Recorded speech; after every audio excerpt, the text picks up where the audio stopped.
Class board पे देखिए, एक बहुत बहुत इंपॉर्टेंट टॉपिक को आज हम कवर करेंगे और अल्कीन्स अभी पूरा फिनिश नहीं हुआ है। अल्कीन्स के अंदर ये टॉपिक के बिना अल्कीन्स पूरा नहीं होता है। आप लोग याद करें, जब मैंने आप लोगों को अल्केन्स स्टार्ट करवाया था प्रिंस, तो अल्केन में मैंने तुम लोगों को क्या क्या बताया। अक्षरा, साक्षी, बातें बंद कर लो, ये सीट अलग होने वाले तुम लोगों की परमानेंट अब।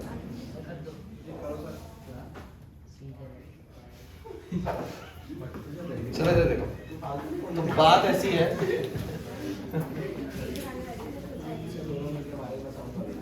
मैंने आप लोगों को अल्केन्स जब शुरू करवाया था तो इसमें सबसे पहली चीज मैंने तुम लोगों को कॉन्फर्मेशंस करवाई थी, याद आ रहा है? फिर मैंने तुम लोगों को प्रिपरेशन ऑफ अल्केन करवाया। बच्चों प्लीज, जब तुम प्रिपरेशन ऑफ अल्केन पढ़ते हो तो इसमें कई सारी रिएक्शंस पढ़ते हो।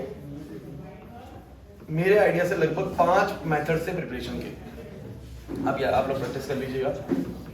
ऐसे ही तुम लोगों ने उसके बाद पढ़ी थी केमिकल रिएक्शन ऑफ अल्केन, याद आ रहा है? इसमें 6 रिएक्शंस थी,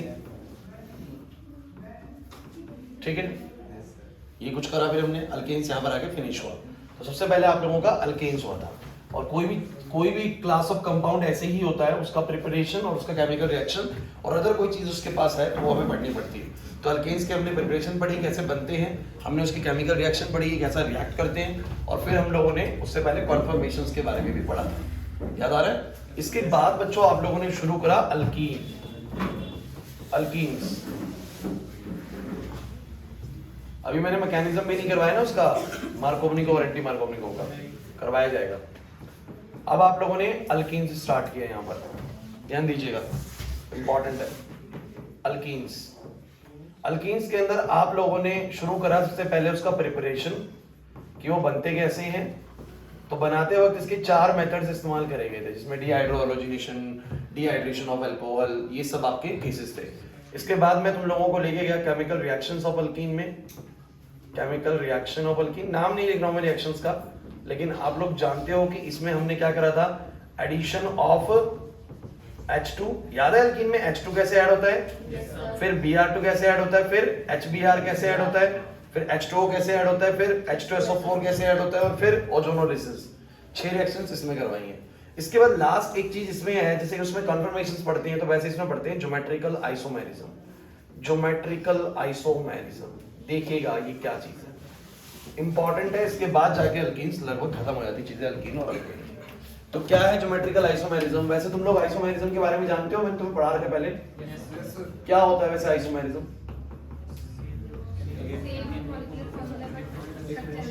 बहुत बढ़िया, molecular formula same but different structure. Structure थोड़ा सा अलग होता है। मॉलिक्यूलर फॉर्मूला आप लोगों ने आइसोमेरिज्म में सेम पढ़ा था। अब देखते हैं ज्योमेट्रिकल आइसोमेरिज्म एक्चुअली में क्या चीज है। पहली बात तो ये शो होती है, it is shown by alkenes. ये कौन शो करते हैं, बोलो? अल्कीन्स। और मैं समझाने के लिए तुम लोगों को एग्जांपल देता हूं कि मान लो कि मेरे पास कार्बन का एक डबल बॉन्ड है, इसके साथ में एक एक्स एटम लगा हुआ है, एक वाई एटम लगा हुआ है, इसके साथ भी एक एक्स एटम लगा हुआ है, वाई एटम लगा हुआ है।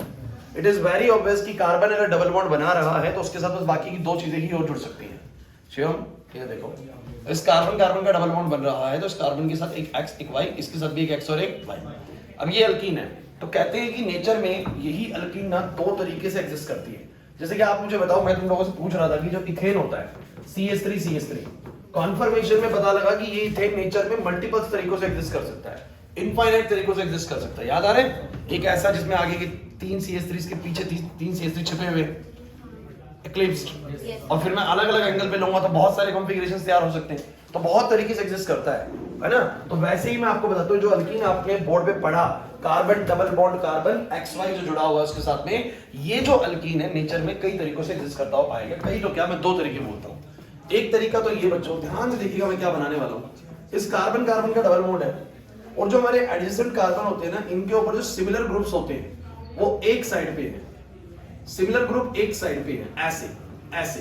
इसका x एक तरफ, y एक तरफ, सिमिलर चीजें एक तरफ पे हो। और एक ऐसा कंपाउंड जिससे सिमिलर चीजें ना मतलब एंटी हो, आमने सामने हो बच्चों, ऐसे करके हो। अब आप ये कहोगे कि सर फर्क क्या पड़ता है, चीज तो वही लगी हुई है। मैं आपको आज साबित करूंगा कि सिर्फ इतना हो जाने से कि 2x ऐसे लगे हुए हैं और 2x ऐसे लगे हुए हैं, इससे इनकी प्रॉपर्टीज में ही बदलाव आ जाता है।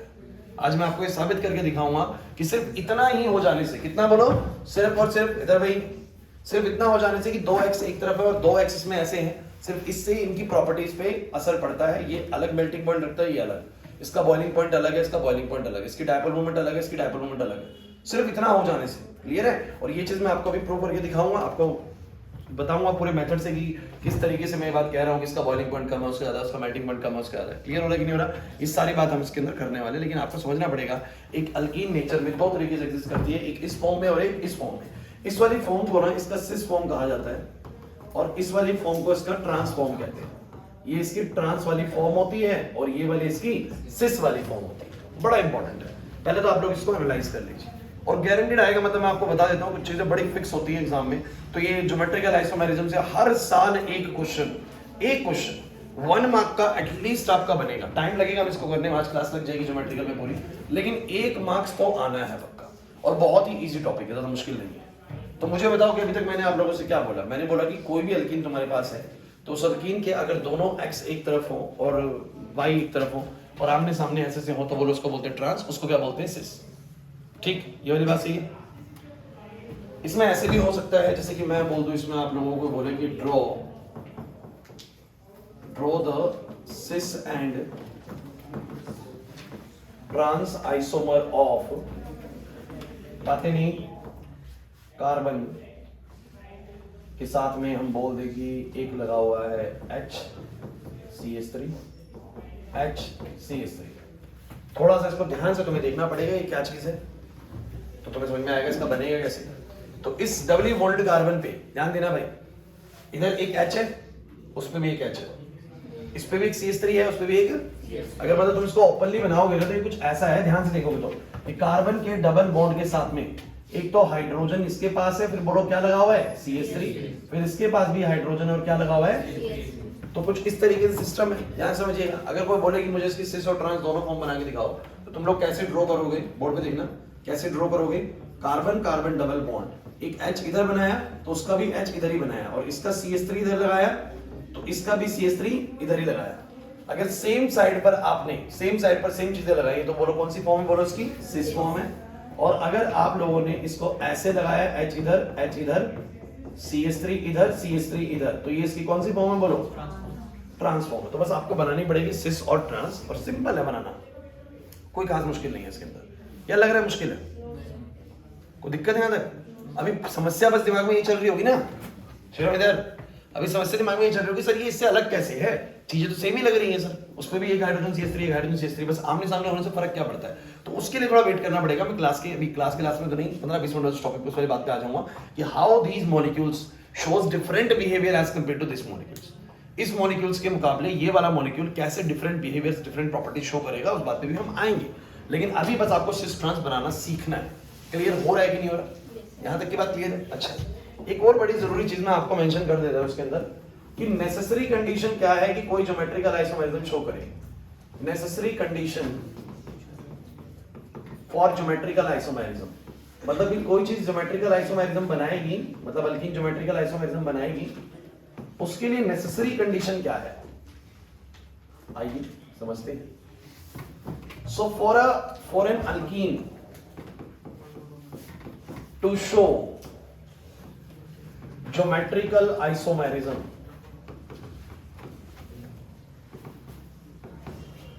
no two same groups, हम बोलेंगे for an alkene to show geometrical isomerism,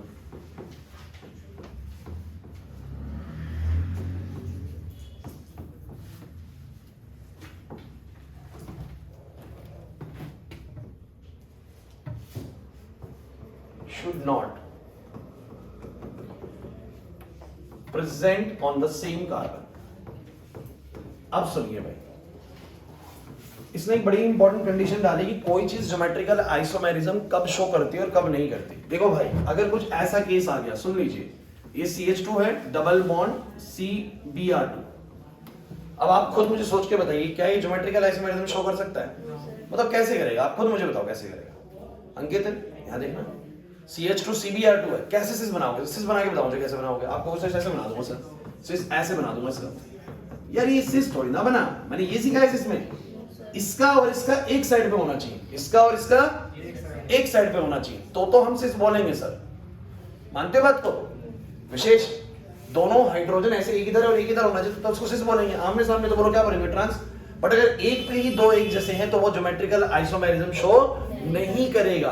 तो एक बात बड़ी इंपॉर्टेंट है, एग्जाम में पूछी गई है, आपसे बोलेगा कि ये एल्कीन ज्योमेट्रिकल आइसोमेरिज्म शो करेगा कि नहीं करेगा, मतलब सिस और ट्रांस बनाएगा नहीं बनाएगा। आपको बस चेक करना है कि पहले तो हमारे कार्बन के ऊपर दोनों एक जैसे एटम्स लगे हुए हैं नहीं लगे। अगर दोनों एक जैसे एटम किसी भी कार्बन में मौजूद है तो वो ज्योमेट्रिकल आइसोमेरिज्म शो नहीं करेगा। दोनों ग्रुप इस कार्बन के साथ लगे हुए, दोनों ग्रुप, दोनों चीजें हमेशा अलग होनी चाहिए। हमेशा बोलो क्या होनी चाहिए? अलग, तभी वो ज्योमेट्रिकल आइसोमेरिज्म शो करेगा, अदरवाइज वो शो नहीं करेगा। जैसे बताओ ये वाला शो करेगा, ये वाला शो करेगा, अब बताओ नहीं करेगा अभी भी। क्यों? आप लोग बोलोगे सर कर तो रहा है, इसका हाइड्रोजन इधर, इसका हाइड्रोजन इधर, इसका हाइड्रोजन इधर, इसका Br इधर। अरे तो सिस वाला फीचर भी दिखा जाएगा, ट्रांस वाला भी दिखा जाएगा, सिस वाला भी दिखा जाएगा और ट्रांस वाला भी। तो इसका मतलब ध्यान रखना कि ये ज्योमेट्रिकल आइसोमेरिज्म शो नहीं करेंगे। कब कोई भी एल्कीन ज्योमेट्रिकल आइसोमेरिज्म शो नहीं करती? क्वेश्चंस आने वाले हैं आप लोगों के लिए। कोई भी एल्कीन कब ज्योमेट्रिकल आइसोमेरिज्म शो नहीं करती? जब कभी भी उसके एक ही कार्बन के ऊपर दो एक जैसे ग्रुप अटैच मिल जाए आपको तो वो नहीं करेगी। जैसे दो H लग गए, नहीं करेगी। तो इधर देखने की जरूरत भी नहीं है, हालांकि यहाँ भी दो Br है, नहीं करेगी। ये पांचों यहाँ पर इसके ऊपर दो H एक जैसे लगे हुए, नहीं करेगी सर। लेकिन पिछले केसेस देखना एक बार जरा, इसके ऊपर क्या था? एक H था, एक CH3 था, अलग चीजें हैं। एक H है पूरा और एक बोलो क्या है जो इससे डायरेक्टली अटैच है। बस इस पे देखो, आगे मत देखो। तीन H तो सर एक जैसे हैं। अरे डबली बॉन्डेड कार्बन पे देखो, उसके हमें बनाने दाएं बाएं क्या लगा हुआ है। तो इसके ऊपर एक H लगा हुआ है, एक CH3 लगा हुआ है, इसके ऊपर एक H लगा हुआ है, एक CH3 लगा हुआ है। दोनों अलग अलग चीजें हैं कि नहीं? ऊपर देखो जरा, एक X लगा हुआ है, एक Y लगा हुआ है, एक X लगा हुआ है, एक Y लगा हुआ है। अरे इधर इधर सेम हो सकती है, बट सेम कार्बन पर दो चीजें एक जैसी नहीं होनी चाहिए। प्रिंस नहीं आया ना समझ में? तो बहुत सिंपल सी चीज है, आप सुनते चलिए, क्लास के एंडिंग तक आपको बहुत टॉपिक हो जाएगा और आपका एग्जाम में एक क्वेश्चन कंफर्म हो जाएगा कि हाँ यहाँ से निकलने वाला है और जो बता रहा हूँ उसमें से आएगा। तो आप लोगों को यहाँ तक की बात समझ में आ गई कि किसी भी for an alkene to show geometrical isomerism two same atoms और group should not present on the same carbon, should not present on the same carbon. Same carbon पर नहीं होने चाहिए दो सेम एटम्स या सेम ग्रुप्स। क्लियर हुआ कि नहीं हुआ? तो हम क्या बोलेंगे? these two molecules does not show geometrical isomerism. चलिए और कुछ मैं आपको बताना चाहता हूं इसके अंदर, ध्यान सुन लीजिए, फिर आपको क्वेश्चन दूंगा मैं, बोर्ड में देखते चलिए। एक इसका मान लीजिए आपको आ गया CH3 double bond CH C2H5 कुछ ऐसा आ गया। ध्यान देना, C2H5 जानते हो, इथाइल दो कार्बन वाला ग्रुप है। ध्यान से सुनना, इंपॉर्टेंट है। स्वयं इधर अब देखो सिस ट्रांस शो करेगा कि नहीं करेगा? इस कार्बन पे एक H है बच्चों, इस कार्बन पे एक H है और एक CH3 है। अच्छा कुछ बच्चों को समझ में नहीं आ रहा कि कैसे लिख दिया सर ने, पता नहीं क्या लिख दिया है ना। तो आपको कभी भी डाउट लगे ना तो just try to make complete bonds. इसके साथ मुझे बताओ क्या आएगा? एक H आएगा बॉन्ड। यार आपको टेट्रावैलेंसी तो सिखा दी ना मैंने, टेट्रावैलेंसी तो मैंने सिखा दी ना। तो इस कार्बन कार्बन डबल बॉन्ड के साथ में डेफिनेटली एक H होगा और एक बोलो क्या होगा? CH3। ये तो सबको ही पता है ना कि CH3 बीच में नहीं हो सकता, हमेशा कॉर्नर्स में होएगा। बिकॉज कार्बन के अगर तीन हाइड्रोजन से बॉन्ड बने हुए तो बस एक ही बॉन्ड बना हुआ चेन से। समझ नहीं आ रहा?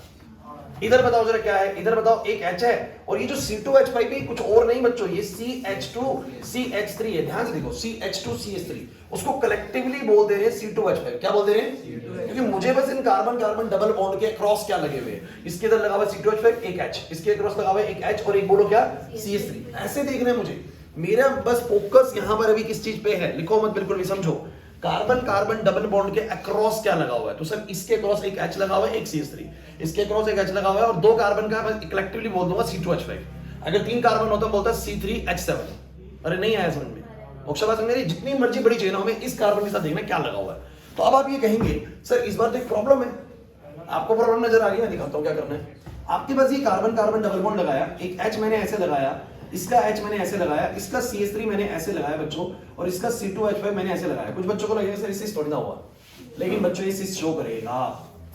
अगर किसी एक साइड पर भी सेम चीजें हैं आयुष, किसी एक साइड पर भी सेम चीजें हैं, दूसरी साइड पर भले ही वो अलग अलग हैं, तो भी इस वाली प्रॉपर्टीज को शो करेगा। क्लियर? और बताओ जरा, और बताओ जरा, अगर ये H और H ऐसे कर दूं और ये ऐसे और ये ऐसे, तो बोलो कौन सी प्रॉपर्टीज को शो करने लगेगा?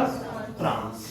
चलिए अब बात को खत्म करते हैं और क्वेश्चन शुरू करते हैं। सुन लीजिए दोबारा से, हमने क्या बात करी, वो लास्ट वाली बात पे आऊंगा कि ये कैसे अलग है उससे, इस पे तो मैं लास्ट में आऊंगा, लेकिन पहले मुझे आप लोगों से भी ये चाहिए कि क्या होती है geometrical isomerism. Sir geometrical isomerism बताती है कि एक सेम अल्कीन नेचर में दो तरीके से एग्जिस्ट करती है, या तो सिस फॉर्म में या फिर बोलो क्या ट्रांसफॉर्म में। या तो ऐसे एग्जिस्ट करेगी कि बगल वाले कार्बन के जो सेम ग्रुप है वो एक साइड पे होंगे या अपोजिट साइड्स पे होंगे, इसको उसकी सिस फॉर्म बोलते हैं, इसको उसकी ट्रांसफॉर्म। और सिर्फ इतना कर देने से इसकी प्रॉपर्टीज अलग होती है, इसकी प्रॉपर्टीज अलग होती है, इसका मेल्टिंग पॉइंट ज्यादा होता है, उसका कम होता है, बॉइलिंग पॉइंट इसका ज्यादा होता है, उसका कम होता है। तो ये प्रॉपर्टीज कहां से आई वो सब बातें करेंगे, लेकिन एक बात तो पक्की है कि दोनों मॉलिक्यूल्स एक दूसरे से डिफरेंट बिहेवियर शो करते हैं, इसलिए पढ़ना जरूरी है कि एक ही अल्कीन, यही अल्कीन नेचर में सिस फॉर्म में भी है और बोलो किसमें है? ट्रांसफॉर्म में भी।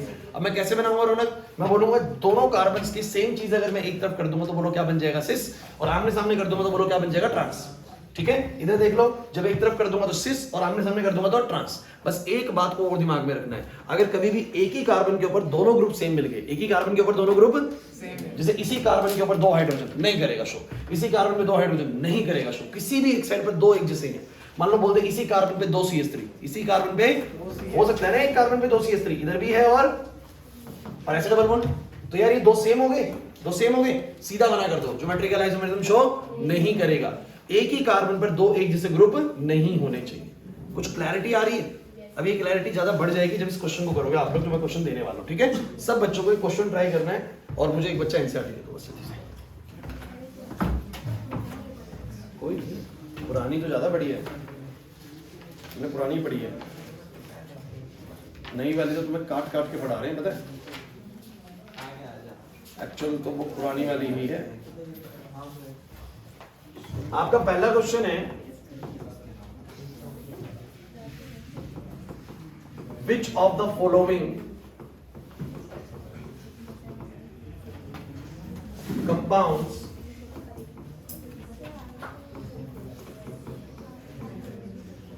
will show cis trans isomerism? इनमें से कौन सा cis trans isomerism दिखाएगा और कौन सा नहीं? चलो, और जो दिखाए उसको बना भी देना, थोड़ा सा दिमाग लगा लेना कौन किससे जुड़ा हुआ है, कौन सा दिखाएगा कौन सा नहीं, सोच लीजिए। जो दिखाए उसके दोनों बनाने हैं बच्चों, मैंने बोला जो दिखाए मतलब जो सिस ट्रांस शो करेगा उसके दोनों बना के दिखाना।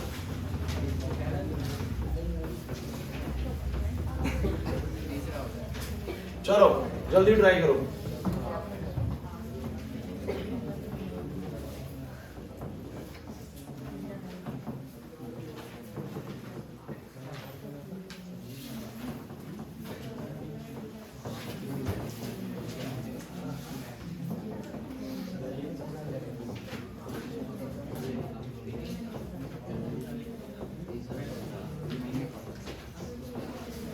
सभी बच्चों को ट्राई करना है, ये क्वेश्चन इंपॉर्टेंट है, दोनों क्वेश्चंस आपके लेवल पे कंप्लीट होने चाहिए भाई, जल्दी करके दिखाओ।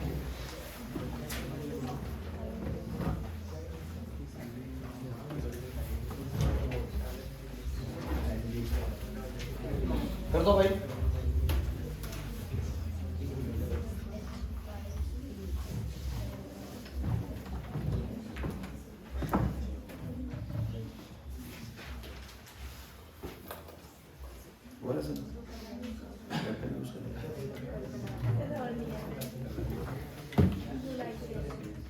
हमारे टीचर के बोर्ड डांटते थे, रेड पेन यूज करते, ग्रीन पेन यूज करते।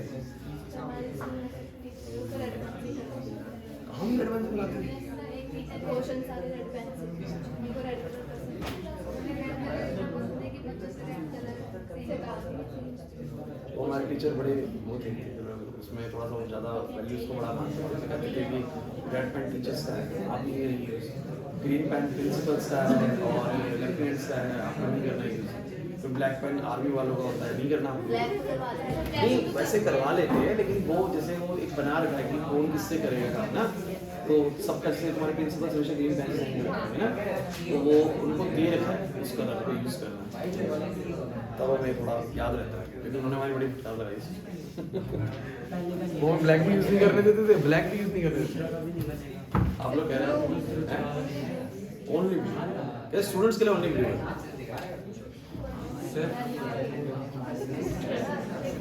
ओके, ठीक कर रहे हो, करो जरा। टेट्रावैलेंसी दिमाग में रखना, कुछ भी मत जोड़ देना। हमदन हो गए सारे?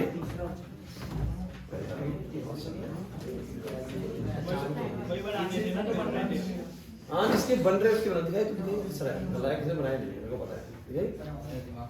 दिमाग में टीचर भी दिमाग में नंबर रख लेगा, देगा नहीं पेपर पे। कर मेरे दिमाग में बन गए थे, मैं दिए नहीं, मैं घर ही नहीं गया।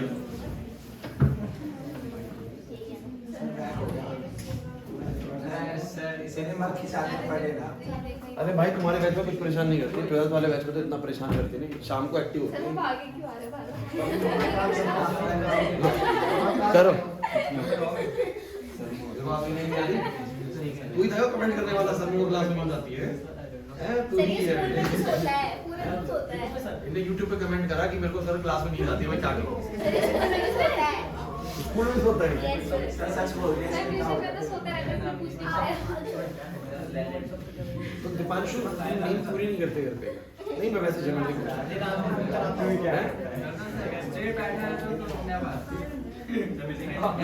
ये दिक्कत है, पता है? आप अपने आप को अपना डाइट वाइट थोड़ा सा बढ़िया रखो, और नहीं मतलब ये परेशानी है, आप इसके ऊपर काम करो थोड़ा सा।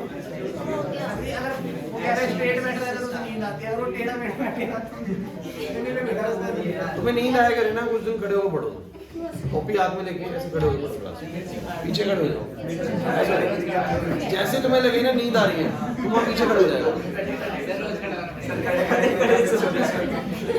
खड़े खड़े भी सो गया ना भाई, तेरे को मैं बाद ही दूंगा। एनुअल फंक्शन में ना फिर तेरे लिए रक्षा के नाम बता देगा। ये हमारा बच्चा टैलेंटेड बच्चा है, खड़े खड़े भी सो सकता है। खड़ा कर देना, डेमो भी देते हैं, डेमो देते। नहीं होता है कई बच्चों के साथ, ये होता है, ऐसा इसमें वो नहीं है। कुछ बच्चों को नींद आती है, लेकिन फिर हम टीचर्स बड़े डिमोटिवेट हो जाते हैं ऐसे नींद देख के। इसको खड़े करना पड़ेगा। और मैंने ये चीज देखी, ज्यादातर ऐसी जो नींद आती है ना, ये लड़कों को आती है। ये मेरे को कोई लॉजिक नहीं पता इसके पीछे का, लेकिन मैं 12 साल से पढ़ा रहा हूँ, और मैंने अभी तक जितना भी मैंने देखा है ना, अरे क्लास शोर नहीं, मैंने इतने साल में ना सिर्फ यही देखा है कि जो ऐसे नींद के लपके लेने वाले बच्चे होते हैं ना, ये लड़के होते हैं हमेशा, लड़कियां नहीं लेती नींद के लपके। कोई कुछ लड़कियां हो सकती है, एक आदमी, तो देखो सबके सब एक्टिव रहते हैं, या तो ये बातों में बहुत व्यस्त हो सकती है भाई, कुछ भी है, लेकिन लड़के जो है ना वो ज्यादा नींद के झटके लेते हैं भैया, मैंने देखा आज तक। कुछ मेहनत नहीं होते। चलिए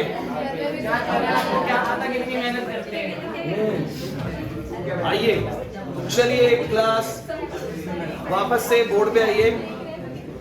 तो मेरा सवाल है आप लोगों से ही, मुझे विशेष बताएगा, आपसे विशेष क्वेश्चन है पहला। आप मुझे ये बताओ, ये पहला वाला ज्योमेट्रिकल आइसोमेरिज्म शो करेगा या नहीं करेगा? नहीं करेगा। क्यों नहीं करेगा? दो सेम CH3 इस कार्बन पे अटैच्ड है, सेम अटैच्ड है ना, उस पे तो एक H है और एक C2H5 है। बच्चों प्लीज बोर्ड पे यहीं से क्वेश्चंस निकलने वाले हैं। इस पे तो एक H एक C2H5 है, इस पे दो CH3 है, तो भाई ये ज्योमेट्रिकल आइसोमेरिज्म शो, तो हम बोलेंगे ये नहीं करेगा शो, ये नहीं करेगा। अच्छा ये वाला बताओ, नहीं करेगा। ये वाला बताओ, करेगा। अब सुनो, ओए भाई क्लास शोर नहीं, इस दो कार्बन पे आप लोग बोलोगे हाइड्रोजन हाइड्रोजन, देखो ये रहा हाइड्रोजन हाइड्रोजन, वो कैसे भी आगे पीछे करके लिखते, दिमाग लगा लेना। H और H लगा दी साइड में। बच्चों बातें हो रही हैं बॉयज। C6H5 किसी बच्चे को लगेगा ये C6H5 क्या होता है, सुन लीजिए भाई। तुम लोग C6H6 जानते हो बेंजीन को बोलते हैं? Yes, sir. अरे यही होती है बेंजीन ही होती है। सुन लीजिए ध्यान से सुन लो भाई, फिर मैं C6H5 जब भी लिखूंगा हमेशा कंफ्यूजन रहेगा, पता नहीं क्या बना दिया। ये C6H6 होता है। तो तुम मुझे एक बात बताओ, इसके पास हर कार्बन के पास कितने हाइड्रोजन होते हैं? एक हाइड्रोजन होता है। अब तुम कभी सोचो कि इस बेंजीन को किसी से जुड़ना हो, शिवम तू भी सीख ले, इसको किसी से जुड़ना हो तो जुड़ने के लिए एक हाइड्रोजन को हटना पड़ेगा और उसकी जगह पर कुछ ना कुछ लगेगा। हाइड्रोजन हटके कुछ ना कुछ लगेगा। तो ये बेसिकली जब हाइड्रोजन हटके कुछ ना कुछ लगेगा तो C6H5 नहीं रहेगा। बोलो क्या रहेगा? C6H5 और उस हाइड्रोजन की रिप्लेसमेंट में किसी से जुड़ जाएगा। उस हाइड्रोजन की रिप्लेसमेंट में किससे जुड़ जाएगा। तो हमेशा ध्यान रखना C6H5 का मतलब आपने बेंजीन को जोड़ा है किसी चेन से, बेंजीन को जोड़ा है। अब C6H6 तो नहीं जुड़ सकता क्योंकि उसके तो बॉन्ड पूरे हैं। जैसे तुम मुझे एक बात हो, तुम लोग जब कार्बन को चेन से जोड़ते हो CH3 क्यों लिखते हो, CH4 क्यों नहीं लिखा? अरे भैया इसके तो ऑलरेडी 4 बॉन्ड है, इसे कैसे जुड़ सकता है? जुड़ने के लिए इसको एक हाइड्रोजन कम करना पड़ेगा, उसकी जगह पर कुछ लगेगा। अरे नहीं आ रहा समझ, तो मेरी बात को समझिए। ओए बातें नहीं, एक C6H5 हो गया, एक CH3 हो गया। बोलो 6 बनेगा नहीं बनेगा? इसका ट्रांस बताओ।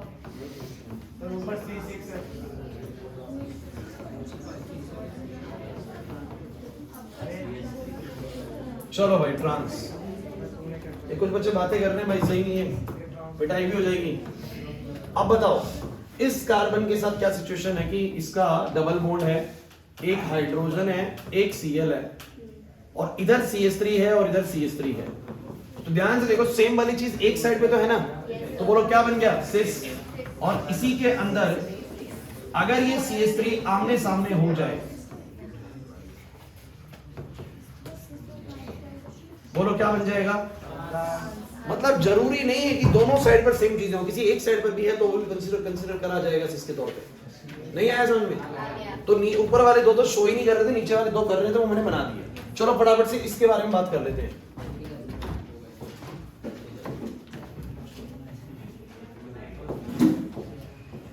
क्लास बोर्ड पे बताओ पहले वाला सही बच्चे करेगा ना? करेगा। बोलो इस कार्बन के साथ क्या आएगा? एक H Cl Cl। बोलो कौन सी फॉर्म है? सिस। और जब इसी के अंदर बोलो क्या आया? ट्रांस। चलिए सेकंड, इस कार्बन के साथ क्या क्या लगा हुआ है? ध्यान से पढ़ के देखिए इस कार्बन के साथ क्या क्या लगा हुआ है। कोई भी बच्चे को ऐसा देखो, एक चीज मैं बता दूं क्योंकि आप लोग ये गलतियां करते हैं इसलिए बोल रहा हूं। CH3 जो है ये डबल बॉन्ड CH3 से बना हुआ है, इस कार्बन से बना हुआ है? इस वाले कार्बन से, इस वाले से ना। क्योंकि तुम खुद लॉजिकली सोचो कि CH3 से कोई डबल बॉन्ड कैसे बना सकते हैं? CH3 हमेशा किसी कॉर्नर पे लगा होगा, समझ रहे बात को? तो वो भले ही ऐसे लिख देता है लेकिन आपको पता होना चाहिए इस कार्बन के साथ में डबल बॉन्ड है। एक उसके साथ बोलो क्या है? एक बोलो क्या है? अगले वाले का CH3 इधर और C2H5 इधर, बोलो क्या बन जाएगा? सिस। और अगर ये CH3 ऐसे हो जाए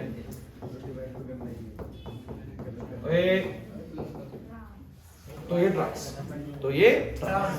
अब कोई दिक्कत लगी है तो मुझे बताओ, सोचो।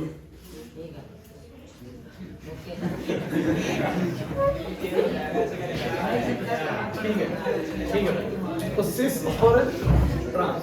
आगे बढ़े। ये रील दिक्कत से ज्यादा लग रहा है। अब चलिए बड़ी इंपॉर्टेंट चीज है, डिफरेंस ऑफ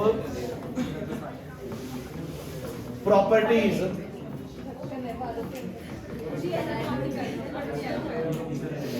देखिए देखिए देखिए अरे बच्चों, अब जो मैं तुम्हें बताने जा रहा हूं ना, it is one of the important thing. ये सबसे इंपॉर्टेंट चीज है।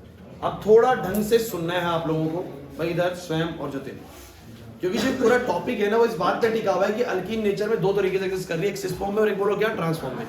बच्चों को लगता है देखने में सर एक ही चीज है, आयुष देखने में तो एक ही चीज लगती है, लेकिन मैं कह रहा हूँ कि दोनों एक नहीं है। और वो दोनों एक नहीं है वो बात मैं अभी आपको साबित करके दिखाने वाला हूँ। तो अब ये बहुत इंपॉर्टेंट चीज है, मतलब पूरी क्लास की समरी वाली चीज है ना, मेन चीज है वो लास्ट में आती है इसकी। अब जरा एक मॉलिक्यूल की तरफ नजर डालते हैं। मेरे पास एक मॉलिक्यूल है CHCl डबल बॉन्ड CHCl। सही है भाई? मुझे बताओ उसका सिस कैसे बनेगा, ट्रांस कैसे बनेगा? सिस कैसे बनेगा, ट्रांस कैसे बनेगा? आइए, तो इसका सिस बनेगा कार्बन कार्बन डबल बॉन्ड। आप लोग यहाँ Cl लगा दीजिए, यहाँ H लगा दीजिए, यहाँ Cl लगा दीजिए, यहाँ H लगा दीजिए, कोई दिक्कत तो नहीं है? बस कैसे मर्जी कर लीजिए यार। ये इसका सिस है और ये इसका ट्रांस है। अब सुनिएगा ध्यान से, मैं सबसे पहले इन दोनों मॉलिक्यूल्स के डायपोल मूवमेंट को लेके बात करूंगा। अब आप कहेंगे सर डायपोल मूवमेंट क्या चीज है?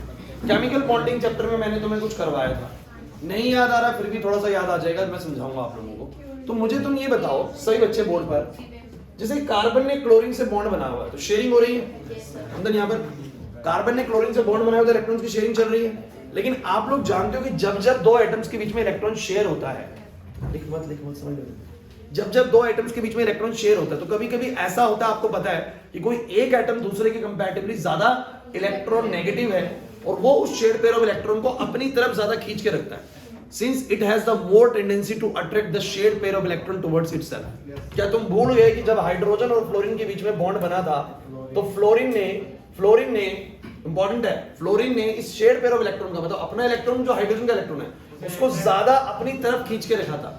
मतलब ये घूमता कैसे था, बहुत बार सिखा चुका हूं मैं 11th क्लास से, कि वो घूमता ऐसे है कि हाइड्रोजन से एकदम से आता है फ्लोरीन के पास जा सकता है, फिर हाइड्रोजन से एकदम आता है फिर फ्लोरीन के पास, मतलब शेयर पेयर ऑफ इलेक्ट्रॉन दोनों एटम्स में घूमते हैं, लेकिन वो ज्यादा समय अपना कहां व्यतीत करते हैं? फ्लोरीन के पास, since fluorine has the more tendency to attract electron towards itself, जिसके कारण जो ये शेयर पेयर ऑफ इलेक्ट्रॉन अगर फ्लोरीन की तरफ ज्यादा समय बिता रहा है तो सभी बच्चे मुझे बताओ कि फ्लोरीन के ऊपर कैसा चार्ज आएगा? पार्शियल नेगेटिव, और हाइड्रोजन के ऊपर कैसा आएगा? Partial positive. ये मैंने तुम्हें सिखाया है कि नहीं सिखाया? समझ नहीं आ रहा है यार? दो एटम्स के बीच में बॉन्ड बना हुआ है, एक एटम कंपैरेटिवली दूसरे के ज्यादा इलेक्ट्रोनेगेटिव है, मींस उसकी टेंडेंसी ज्यादा है अट्रैक्ट करने के इलेक्ट्रॉन्स को, तो वो अपनी तरफ जब खींच के रखेगा, हाइड्रोजन का इलेक्ट्रॉन भी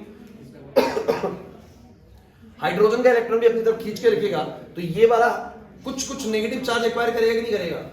क्योंकि ये किसी का इलेक्ट्रॉन अपनी तरफ खींच के बैठा है, परमानेंटली नहीं छीना। अगर परमानेंटली छीन लेगा तो फिर तो तुम्हें हाइड्रोनेटिक क्लीवेज पता है, बॉन्ड छीन लिया, फ्लोरीन के ऊपर 2 इलेक्ट्रॉन आए विद माइनस चार्ज, हाइड्रोजन के ऊपर प्लस आए, ये परमानेंटली छीनने मतलब प्लस माइनस हो जाएगा।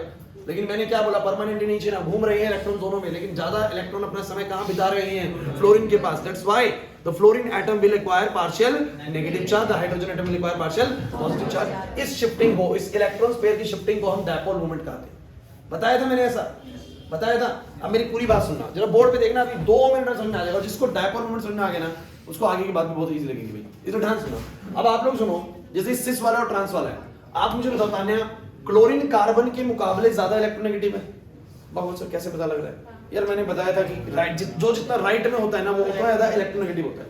क्लोरीन फ्लोरीन ये सब हैलोजन्स हैं, बहुत राइट में, कार्बन से ज्यादा इलेक्ट्रोनेगेटिव है। तो सुनिए, अगर क्लोरीन कार्बन से ज्यादा इलेक्ट्रोनेगेटिव है तो ये इलेक्ट्रॉन डेंसिटी को अपनी तरफ खींच के रखेगा, इधर अपनी तरफ खींच के रखेगा, जिससे मुझे बताओ कि क्लोरीन कैसा चार्ज एक्वायर करेगा? और ये वाला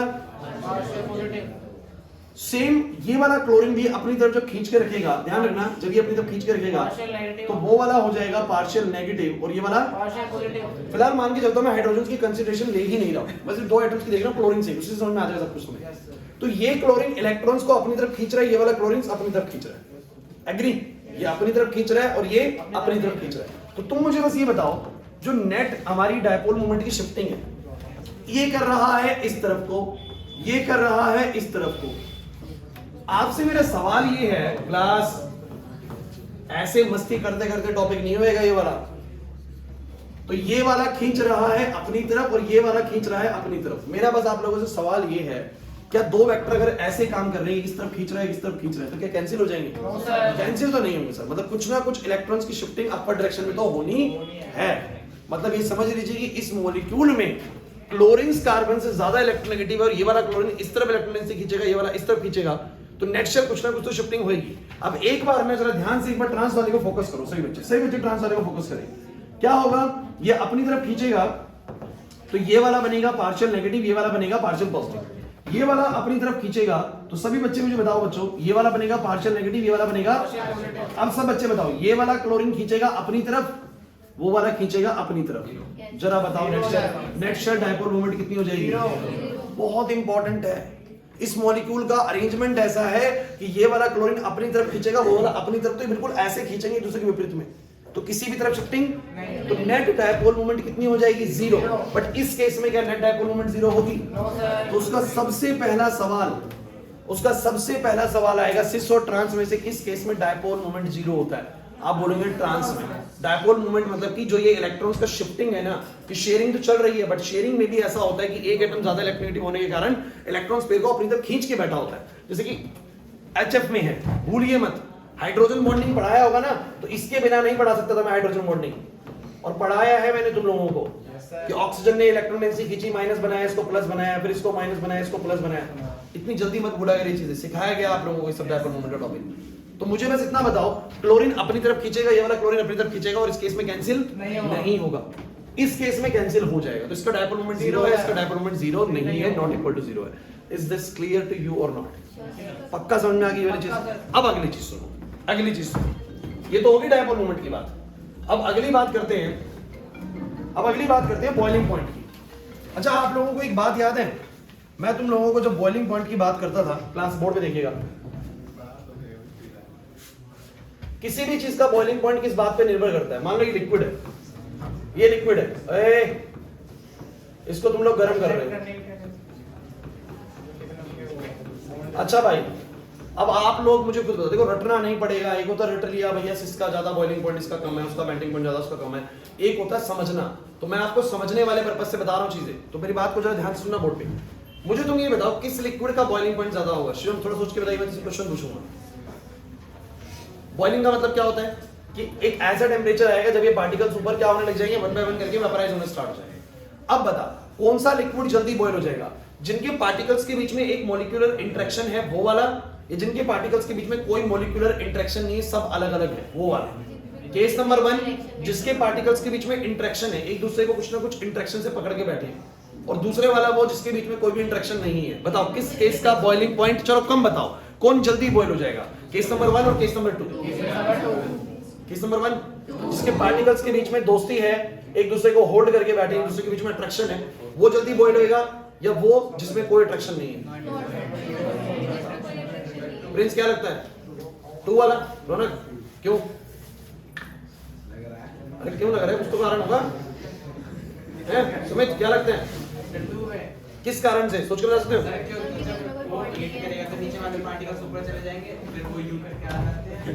नहीं यार, वो तो तुम कन्वेक्शन चलेगा, क्या सोचो?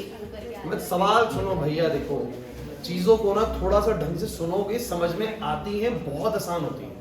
हर चीज को हंसी मजाक में मत लिया करो, प्रॉब्लम करेंगी तुम्हें ही, ठीक है? अब आप चीजें सीख के याद समझ जाओगे ना, तो फिर ये रटना नहीं पड़ेगा। नहीं तो तुम्हें क्या करना पड़ेगा? रटोगे तत्वों की तरह रटोगे, सिसका होता है ज्यादा, इसका होता है कम, डायपोल मोमेंट इसका ज्यादा, उसका कम, बॉइलिंग पॉइंट इसका ज्यादा, उसका कम, ऐसे रट के जाओगे। एक होता है समझने वाला, और समझने वाला क्या? जिसने समझा है कि इसकी डायपोल मोमेंट 0 है, समझना, उसको पता है कि भैया इसमें तो पोलैरिटी आनी नहीं, पोलैरिटी मतलब शिफ्टिंग इलेक्ट्रॉन्स की हो ही नहीं पाएगी, और इसमें होगी, क्योंकि उसको पता है एक तरफ है, तो वो समझ गया इसको कि डायपोल मोमेंट कैसे निकालनी होती है, तो वो भूलेगा नहीं पेपर में कि इसकी 0 है, उसकी 0 नहीं है। अब सुनो, बॉइलिंग पॉइंट का भी मैं आपको समझा दूंगा, ढंग से सुनो तो सही बस। तो बॉइलिंग पॉइंट में क्या होता है कि एक्चुअली में अगर पार्टिकल्स एक दूसरे से इंटरेक्शन बनाए बैठे हैं, जैसे कि आप सभी बच्चे एक दूसरे से इंटरेक्शन बना लो, सब बच्चे एक दूसरे का हाथ पकड़ लो, बॉन्डिंग बना लो, तो मैं अगर यहां से एक एक बच्चे को लेके जाने की कोशिश करूं तो मेरे लिए ले जाना मुश्किल हो जाएगा। एग्री करते हो कि नहीं करते? लेकिन तुम सारे अलग अलग हो, सब इंडिविजुअल हो, एक दूसरे के दोस्त नहीं हो बिल्कुल भी, तो मैं एक एक को खींच के ले जाऊंगा। समझो मेरी बात को। सेम बॉइलिंग के केस में होता है कि जब उसको गर्म करते हैं तो पार्टिकल्स को वेपराइज होना होता है, और अगर सारे पार्टिकल्स बिल्कुल अलग अलग हैं, इनके बीच में कोई मॉलिक्यूलर इंटरेक्शन नहीं है, कोई दूसरी दोस्ती नहीं है, तो एक जाएगा, फिर दूसरा जाएगा, फिर तीसरा जाएगा। लेकिन पानी का बॉइलिंग पॉइंट ज्यादा क्यों होता है तुम्हें पता भी है? क्योंकि पानी के बॉइलिंग पॉइंट ज्यादा होने का कारण ये होता है कि एक पानी का मॉलिक्यूल, बताया था मैंने, अरे एक पानी का मॉलिक्यूल ऐसे एक दूसरे को पकड़ के बैठे होते हैं, ऐसे पकड़ के बैठे होते हैं। क्यों पकड़ के बैठे होते हैं? क्योंकि ऑक्सीजन नेगेटिव होता है, हाइड्रोजन पॉजिटिव होता है, फिर ऑक्सीजन नेगेटिव होता है, तो हाइड्रोजन बॉन्डिंग होती है इनके बीच में, प्लस माइनस अट्रैक्ट करता है एक दूसरे को, और एक मॉलिक्यूल दूसरे मॉलिक्यूल से, तीसरे मॉलिक्यूल से जुड़ा हुआ है। अगर जुड़ा हुआ है तो एक वेपराइज होने की कोशिश करेगा, दूसरा पकड़ लेगा उसको, तीसरा पकड़ लेगा उसको, तो वेपराइज नहीं होने देगा। चेन बना हुआ इनके बीच में अट्रैक्शन का। बोलो क्लियर है कि नहीं? अब आपसे मेरा एक छोटा सवाल है, इसमें तो कोई प्लस माइनस है नहीं, स्वयं इधर इसमें प्लस माइनस है, आप बताइए किसके मॉलिक्यूल्स के बीच में इंटरेक्शन होगी और किसके में नहीं होगी? किसके मॉलिक्यूल्स एक दूसरे से इंटरेक्शन बना पाएंगे और किसके नहीं बना पाएंगे? सिस के, क्योंकि सिस में प्लस माइनस बनेगा। बताओ कहां बनेगा? ऊपर बनेगा माइनस, नीचे क्या बनेगा? कार्बन पे प्लस। जिसके कारण दूसरे मॉलिक्यूल में प्लस माइनस है, तीसरे में प्लस माइनस है, और एक का माइनस दूसरे के प्लस से अट्रैक्शन, एक का माइनस दूसरे के प्लस से अट्रैक्शन। बोलो प्लस माइनस में तो अट्रैक्शन बनेगी, लेकिन तुम मुझे बताओ क्या इसमें प्लस माइनस बनेगा? क्यों नहीं बनेगा बताओ? क्योंकि सर इसने एक दूसरे की शिफ्टिंग को बोलो क्या कर दिया, कैंसिल कर दिया। अब इसमें अगर प्लस माइनस का चार्ज ही नहीं है तो दूसरे वाले प्लस माइनस को कैसे पकड़ेगा? है ही नहीं दूसरे वाले में भी, सब न्यूट्रल मॉलिक्यूल्स है, सबके सब बोलो क्या है, अगर सब न्यूट्रल है तो एक दूसरे को होल्ड नहीं करेंगे, तो एक दूसरे के बीच में इंटरेक्शन नहीं होगा। अब तुम दिमाग लगाओ, जिसको डायपोल मोमेंट समझ में आया उसको बॉइलिंग पॉइंट का लिंक भी समझ में आया कि अगर डायपोल मोमेंट इसमें है मतलब इलेक्ट्रॉन्स की शिफ्टिंग इसमें है, मतलब इसके अंदर एक एंड नेगेटिव है एक एंड पॉजिटिव है, तो पक्का इसका दूसरा मॉलिक्यूल इसका भी कैसा होगा, नेगेटिव पॉजिटिव, तीसरा भी क्या होगा, और वो एक दूसरे मॉलिक्यूल्स को एक दूसरे को अट्रैक्ट कर सकते हैं, जिससे इनका बॉइलिंग पॉइंट बोलो क्या हो जाएगा, ज्यादा हो जाएगा। क्या हो जाएगा बोलो? तो सिस का बॉइलिंग पॉइंट क्या होता है, ज्यादा, ट्रांस का बॉइलिंग पॉइंट क्या होता है, कम। एग्जाम में तो बस क्वेश्चन पूछा जाता है कि किसका बॉइलिंग पॉइंट ज्यादा किसका कम। तो मैं यहाँ पर कुछ बातें लिख रहा हूँ, ढंग से सुन लीजिए। अरे बस यहां मैं लिख रहा हूं कौन सी प्रॉपर्टी है, यहां मैं लिख रहा हूं सिस और लो, ओ सॉरी सिस और ट्रांस। बातें नहीं हुई प्लीज। सबसे पहले डायपोल मोमेंट, बोलो सिस का क्या होता है, हाई होता है, इसका लो होता है, लो भी क्या कहूं मैं, जीरो बोलूंगा। क्या होता है बोलो, जीरो, क्लास बोर्ड पे। फिर बात मैं करता हूं बॉइलिंग पॉइंट की, बॉइलिंग पॉइंट की। चलो बताओ बॉइलिंग पॉइंट किसका ज्यादा होगा, बॉइलिंग पॉइंट किसका ज्यादा होगा, सिस का या ट्रांस का? सिस का हाई होगा, इसका बोलो क्या होगा, लो होगा। बड़ा साफ रीजन है, सिस के मॉलिक्यूल्स के बीच में कुछ इंटरेक्शन जरूर होगा ड्यू टू देयर पोलैरिटी, इनमें प्लस माइनस है इसलिए अट्रैक्शन होगा। रटना पड़ रहा है, समझ में आ रहा है? इसके बाद आता है बच्चों मेल्टिंग पॉइंट। अब मेल्टिंग पॉइंट जो होता है ना बच्चों, इसका हाई होता है, इसका लो होता है, याद कर लीजिए। अब क्यों, सुन लीजिए। अच्छा मेल्टिंग पॉइंट किस बात पे निर्भर करता है कि मेरे पास एक सॉलिड है, इस सॉलिड क्रिस्टल में पार्टिकल्स कितने एफिशिएंटली पैक्ड हो गए। अरे मेल्टिंग किन चीजों की करते हो, लिक्विड की है सॉलिड की? तो किसी भी चीज का मेल्टिंग पॉइंट इस बात पर निर्भर करता है कि उसके पार्टिकल्स कितने एफिशिएंटली सॉलिड में पैक्ड हैं। कहते हैं कि हमारा जो ट्रांस का स्ट्रक्चर होता है ना, ये सिमेट्रिकली ऐसा होता है कि इसमें पार्टिकल्स एक दूसरे के साथ ज्यादा बढ़िया फिट हो पाते हैं। इसका मैं कारण बताता हूं। आप जरा ना एक सिस वाले को दूसरे सिस वाले के साथ रख के देखो, आपको दिखेगा कि सेम एटम्स, अरे भूलिए मत, सेम एटम्स के बीच में टॉर्सनल स्ट्रेन लगेगा। आप लोगों को पढ़ाया था मैंने, या आपको लगता है सीएल सीएल रिपेल करेगा? अरे यार मैं सिस को सिस के साथ लगाऊंगा, फिर एक सिस लगाऊंगा, फिर एक सिस लगाऊंगा, स्टेबिलिटी नहीं आएगी, बहुत सारे क्लोरीन लाइन में एक साथ आ जाएंगे। आ पाएगी क्या? नहीं, सब एक दूसरे को रिपेल करेंगे। लेकिन अगर मैं ट्रांस को पैकिंग में लगाता हूं, तो ट्रांस कैसा होता है बोलो, अरे ट्रांस कैसा होता है बोलो, ऐसा, मतलब एक का सीएल इधर तो दूसरे का सीएल इधर, ध्यान दो ध्यान दो। फिर इस वाले का कार्बन का सीएल इधर तो सीएल इधर, तो मतलब ऑल्टरनेट फैशन में आ रहा है। कैसा आ रहा है बोलो, ऑल्टरनेट फैशन में आ रहा है। तो कहते हैं, बस ये आपको ऐसे ही याद करना है कि ट्रांस का जो स्ट्रक्चर होता है ना, वो ऐसा होता है कि वो ज्यादा बेटर फिट होता है क्रिस्टल के अंदर, क्रिस्टल के अंदर ज्यादा बढ़िया तरीके से इसके पार्टिकल्स फिट होते हैं, जिस कारण से ट्रांस का मेल्टिंग पॉइंट बोलो क्या होता है, ज्यादा। तो मेल्टिंग पॉइंट ट्रांस का ज्यादा होता है, बट बॉइलिंग पॉइंट सिस का ज्यादा होता है, बिकॉज़ सिस के पार्टिकल्स के बीच में इंटरेक्शन हो जाने की वजह से वो थोड़ा सा ज्यादा बॉइलिंग पॉइंट पे जाता है, ज्यादा हाई टेंपरेचर में बॉयल होता है। क्लियर हुआ कि नहीं हुआ? तो आप लोग ट्रांस का ध्यान रखेंगे, मेल्टिंग पॉइंट हाई होता है तो क्या बोलेंगे, due to the symmetrical structure of trans, it better fit into the crystal lattice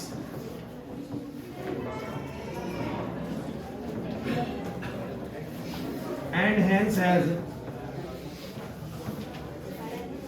higher melting point than cis form। मेरी पूरी बात सुन लीजिए भाई। अगर एक अल्कीन दो तरीके से एग्जिस्ट कर रही है, एक सिस और ट्रांस, तो मैंने तुम्हें अभी साबित करके दिखा दिया वो दोनों एक जैसे मॉलिक्यूल नहीं है।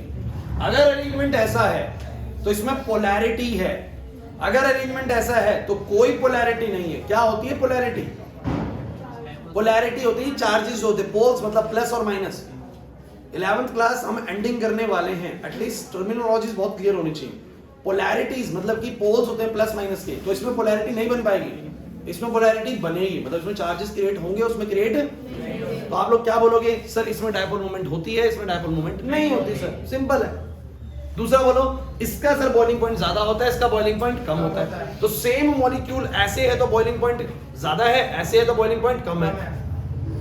मेल्टिंग पॉइंट की बात करें तो इसी का सॉलिड फॉर्म का मेल्टिंग पॉइंट कम है, इसका मेल्टिंग पॉइंट बोलो क्या ज्यादा। इसका मतलब कि ये मॉलिक्यूल्स देखने में एक जैसे लगते हैं, मतलब आप बोल सकते हैं कि सारी चीजें तो सेम है, लेकिन सिर्फ इनके ऐसे अरेंजमेंट कर देने की वजह से इनकी बॉइलिंग पॉइंट, इनकी मेल्टिंग पॉइंट, इनकी डायपोल मोमेंट सब कुछ बदल जाता है। क्लियर हुआ कि नहीं हुआ? इसीलिए हमारी एल्कीन दो फॉर्म में नेचर में एग्जिस्ट करती है, एक को हम सिस बुलाते हैं और एक को हम क्या बुलाते हैं, ट्रांस। चलिए मैं रिकैप देता हूं, आप लोगों को ढंग से सुनिएगा मैंने क्या बोलना है, बोर्ड पे सुनिए, रिकैप दे रहा हूं, ढंग से सुनिए। मैंने आप लोगों को यह सिखाया आज की एक ही अल्कीन नेचर में कैसे कैसे एग्जिस्ट कर सकती है। कोई बच्चा बात नहीं करेगा भाई। एक ही अल्कीन नेचर में कैसे कैसे एग्जिस्ट करती हुई पाई जाती है, बोलो।